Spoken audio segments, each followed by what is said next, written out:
Hello and welcome back to Building a Better Britain. My name's Umar Hanif, and as a former senior government advisor, I thought I would look at what a Donald Trump presidency is likely to look like. We are indeed at Inauguration Day today, where we will see Donald Trump sworn in as a 47th president of the US and once again return to the White House.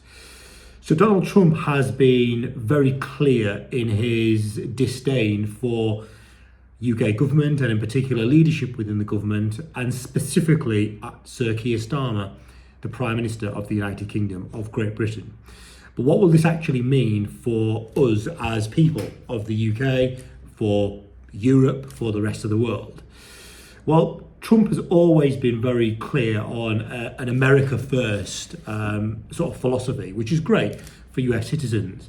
But what that actually means is he's going to be focused on trying to drive inward investment into the US, retain business, retain talent, and therefore offer tax incentives for US-based businesses and encourage businesses to retain a US presence as opposed to move overseas, which may result in less US business moving to the UK or indeed Europe. He's also looking at, or suggested he would be looking at, tariffs ranging from 15 to 20% on all imports as well, to encourage again more manufacturing within the US. And this could have an impact on the UK for as much as 1% hit to our GDP, but that's yet to be seen in the coming days, weeks, and indeed months. I must focus very much on these strained relationships at the minute. I mean, Elon Musk has been absolutely scathing of UK government. He claims it's for the interests of the UK residents, UK people and UK citizens, but the reality is he has been damning about our government at the minute. And in part, I'd have to agree, I think Keir Starmer has been an utterly appalling Prime Minister in more ways than one.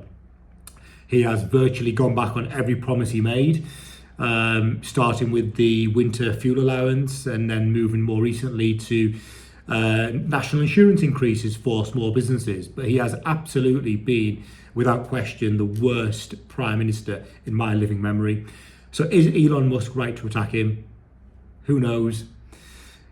What I do know, though, is Elon Musk being a very senior member of the inner circle for Donald Trump, that will no doubt have an impact on the way that the president views the UK. People like Nigel Farage have become very influential figures. Whilst he's only got a handful of seats as reform in the Houses of Parliament, he remains to this day one of the most influential politicians, not just in the UK, but actually much further afield as well on the global stage. The UK has had a massive, and I mean significant, reduction to its capability from a military point of view, and its deployment is probably the lowest I've known it, certainly in my lifetime.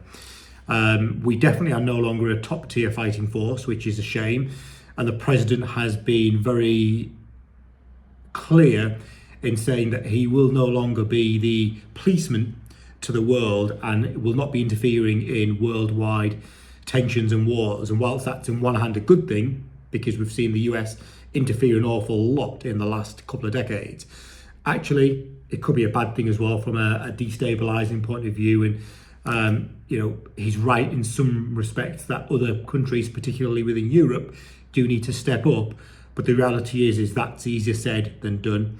So I've got no doubt that he is going to request that the likes of France, Germany, Italy, Spain, the UK, to name a few, will need to significantly up their spending.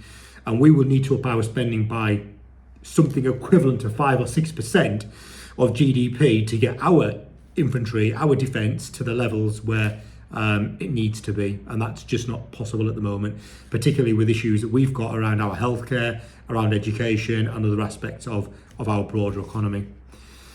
Our weakened position on the world stage is a direct result of Brexit and strained tensions with the incoming president is going to have a challenge when it comes to trade negotiations as well.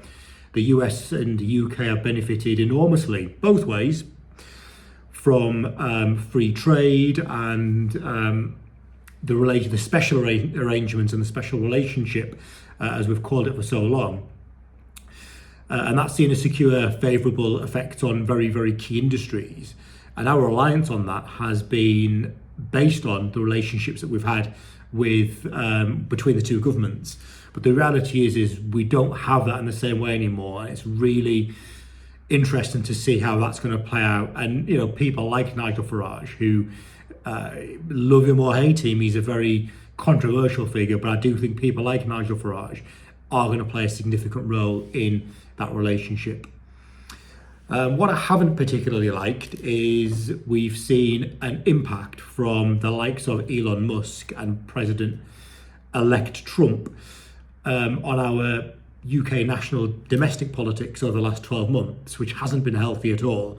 Tweets that have come out, or X, or X's, I think they're referred to now, have seen a significant impact on stock markets, have seen a significant impact on polls, and a significant impact on opinion swaying one way or another.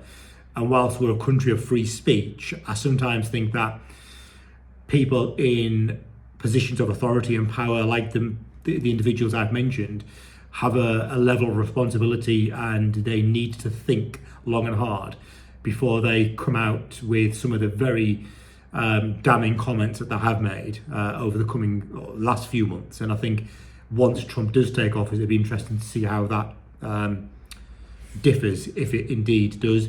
So in summary, I think that there's some challenges diplomatically, there's no question about that. I think defence is going to be a key area for us. I think trade and investment is.